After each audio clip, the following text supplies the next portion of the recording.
moo doon jot ci nguur ci def ci li nga bëgg simplement soo xoolee boobu aspect da ngay comprendre ni lii nga xam ne moom mooy dualité bii nekk au sommet dafa judduwaale ak régime bi ñu jéem nag bricoler benn affaire autour de consensus yi nga xam ni dafa waroon indi ñu xaw mel ni ñu déggoo damay wax nit ñi naan leen Bassirou Diomaye Faye ne devait pas nommer Ousmane Sonko premier ministre c'est sa plus grande erreur lu tax nga ne waru ko parce que xamoon nañ ni nii la su fekkee yow nit ki dafa taxaw ni maa la fal nit ki dafa taxaw ni parti bi maa ko moom yow nga nekk président de la république war a diriger Sénégal yëpp ak moom ak parti bi ak ñeneen mais soo ko dugalee sa diggante ak li nga xam ni moom la Sénégal yi dénk mais il y a un problème parce que pour moom moo la fal yow da nga ko war a déggal loolu mooy premier couac bi su ñu demee ba ci biir nag léegi ñu gis ni ndekete entre eux il paraît qu'il y avait même une entente tacite de ce que Bassirou Diomaye Faye n'était là que parce que Ousmane Sonko ne pouvait pas être là que c'était une transition déguisée mais il y a problème qu'est-ce qu'on peut en attendre d'un système comme ça su ñu demee effectivement masquer affaire yi Bassirou Diomaye Faye taxaw naan j'ai le meilleur premier ministre du monde dinaa ko yokkal lii dinaa def nii damay liggéey pour que moom mu nekk président ba ñu dem ba ci biir mu am des ambitions qui se révèlent ku nekk wane yow ni en réalité c'était un grand cirque moo tax ma wax tout à l'heure fiction la ñu newuñu ci réalité dañu nekk ci benn cadre bi nga xam ni depuis Pastef bi mu nekkee opposition ba léegi on est dans une grande fiction l'autre partie de la fiction étant dans l'opposition mooy nax askan wi ba agsi bi ñu ñëwee masquer situation bi li nga xam ni moom moo nekk seen malaise ci biir ñu nëbb ko ci ay discours foog ni mën nañu naxante ba mu jàll chacun a été naïf de son côté Ousmane Sonko a été naïf de croire que ni Bassirou Diomaye Faye dina toog ba benn bis mu ne ko non y a pas de problème kaay jël man bàyyi naa c'est sa plus grosse erreur donc Diomaye mu jàpp ne Bassirou Diomaye Faye dina nangu transition comme Habib Sy ni mu ko nare woon defee comme Habib Sy ou quelqu'un d'autre Habib Sy même c'est pas certain comme c'est pas certain c'est pas certain le pouvoir c'est le pouvoir est-ce que gis nga fi ku échoué comme ñoom ni mu échoué bàyyi fi pouvoir bi non dañuy feexee malgré li mu échoué tey ci pouvoir bi parce que pouvoir ay njoowaan la ay ngëneel la loolu la c'est des privilèges yi nga xam ne soo ci toogee tu n'as plus de raison amatoo logique sauf ci yenn démocratie yu extrêmement évoluées yi nga xam ni les parts des choses sont faites les principes sont là installés kenn mënu ko transgresser mais dans des situations que nous connaissons actuellement les gens considèrent le pouvoir comme étant un paquet de privilèges yi nga xam ni ci man la jëm ay ngëneel la ay baax la yi nga xam ne man maa ko yore ay teraanga yi nga xam ne man maa koy posséder ba di ko séddale dans ces conditions là l'entente ne peut pas durer et c'est ce qui a fait que ñoom si seen biir entente boobu Bassirou Diomaye Faye ak lu mu mënti wax on s'attendait à ce que ça casse là c'est la raison pour laquelle au départ tu m'as interpellé là-dessus des gens ont commencé à dire ay pétard ñu ngi tàkk ci biir palais bi bien sûr mais ça c'était très tôt au départ nous avons eu à dire mais ça ne marche pas parce que le président ne gouverne pas ñu foogoon ne seen diggante la ñoom ñaar mais dañu fàtte ni seen diggante ak sénégalais yi la nous avions eu au départ à dire le président ne gouverne pas et le président savait qu'il ne gouvernait pas à cette époque-là le premier ministre savait que c'est lui qui tentait de tout faire pour que le président ne gouverne pas mais il ne voulait pas que les gens en parlent on en est là aujourd'hui dans une situation où ku nekk yaa ngi dem sa boor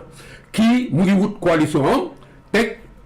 ak ay nitam pourquoi parce que on a dépassé l'étape de la transition fi ñu waroon pàccoo séddoo affaire bi ba kii wàcc ka la yéeg dépassé nañ ko amatul wàcc ak yéeg lan moo des léegi la candidature de chacun d'entre eux pour 2029 est-ce que dina nekk lu yomb parce que Ousmane Sonko rabadare jaar na fi nekkaat en 2029 candidat ndax pour moom son cas vu que ses avocats génn nañ gis nga sortie bi nga xam ne amal nañ ko moo di nee nañ Ousmane Sonko mën na bokkaat ci ay élection yi ñu jëm mais rabadare bi fi jaar ndax exclure ko directement ci présidentielle yi man du ma prononcer wu en tant que juriste ci débat bi je me prononce en tant que Sénégalais engagé. Ousmane Sonko, rien que cette histoire-là, le condamner depuis très longtemps à ne pas être candidat. Nous, dañoo teg balaa ci kaw Sénégal nangu balaa ci kaw Sénégal lu tubaab yi dul nangu ci seen réew riir bu am ci Sénégal bii ci dossier Adji Sarr nga am ko ci réew benn muy Japon di France di réewu arab yi di feneen ba noppi di prétendre yow takk ndomba tànk ci digg dëkk bi di tëb di dal di bàkku mais c'est extraordinaire defuma procès kenn gëmu ko mais dafa am laago bi mooy li nga xam ni moom moo fis ci penc mi te kenn du ko yóbbaale ci nguur muy dox et les Sénégalais de plus en plus vont revenir sur ce sujet-là jéemoon nañu ëlëm nit ñi ba moo tax ñuy indi seen ay victimes yi ay martyrs ak ñoom seen mais les Sénégalais sont de plus en plus en train de reprendre les choses en main en disant non tout est parti de ce mortal combat de chez Adji Sarr c'est ça le problème donc ñu dem ba tollu fii ci diggante bu mel nii nguur gi dem ba benn ci conditions yii ñu bëgg trouver une solution pour mën a génn ci lii moi je ne vois pas je ne vois qu'une chose c'est que Ousmane Sonko dans sa situation avec le pouvoir ne peut pas être candidat normalement parce que c'est une question de valeur maintenant sur le plan de ce qui se joue actuellement Ousmane Sonko rabat d'arrêt et ainsi de suite mais réew mi réewu yoon la ñi nga xam ni danoo wax ni Ousmane Sonko kat lii yoon daf ko daan ci lii ay nitu yoon lañu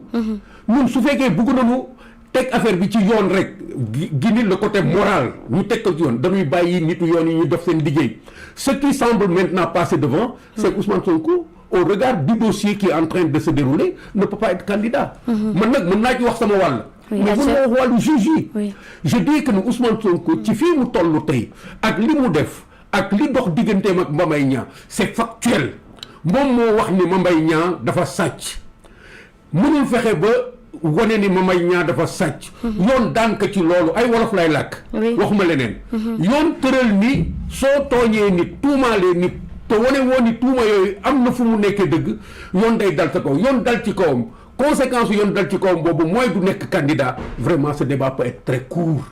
waruñu ci dugal yeneen considération maintenant su fekkee nag ñun dañu am beneen nitóori lu ëpp nit li nga xam ne par force lu mu bëgg ci Sénégal day nekk ça c'est un autre débat mais Ousmane Sonko ci plan yëpp sur le plan moral ak sur le plan du droit des faits yi nga xam ne moom la mu teg ci kawam mais war na bañ a derna ci nit ci loolu il est en train de tout faire maintenant pour wëlbati justice bi pour mu jox ko ay pexe pour mu nekk kafin on est à l'extérieur de cela parce que du ma justice mais je dis une chose ñun ñëpp Sénégal yi dañu war a jàpp ci ñu bañ a may benn nit mu ñuy jaay doole ji nga xam ni benn nit amu ko parce que nous sommes en république ñu bañ a may benn nit mu taxawaayu lu mu bëgg mu am ci réew mi sinon on sera quoi nous les 20 millions de Sénégalais yi ko wër kenn ci ñun rek war a taxawaay bi nga xam ni il faut ñu xoolaat suñu bopp lu mu bëgg rek mooy nekk ci réew mi keneen ku mu doon moom mu am ci jugement lu war a tax doo nekk candidat ci Sénégal gii soo doxaliwul ni moom rek réew mi day am jàmm mais moom dafa bëgg jiital soxlaam bu yee boobu Sénégal am jàmm mais moom na am lu mu bëgg wala Sénégal na takk à la limite il a souvent dit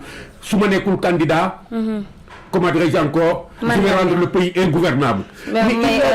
dernièrement nee na bu nekkul candidat moom